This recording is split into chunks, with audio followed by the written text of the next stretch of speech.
gooftaa koo si dhiisee karaa mandeema karaa mandeema karaa mandeema haadha moo abbaadha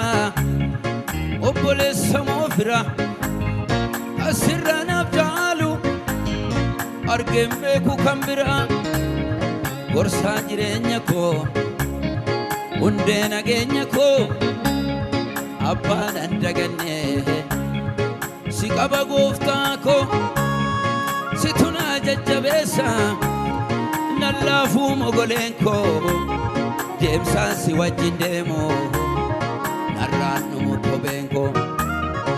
akkamichoo amanamaa dhuftee na wajjin oolta hin beela'uu si biraa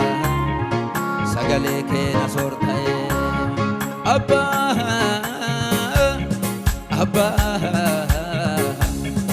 anke ta'utti maalan gabbaaye abbaa anke ta'utti maalan gabbaaye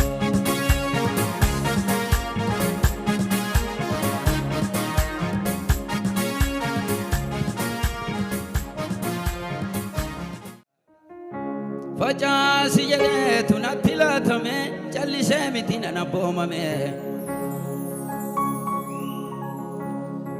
facaasa bonaaf gannaa colagee baalan arjaafatu ulatee ija gaarii kennaa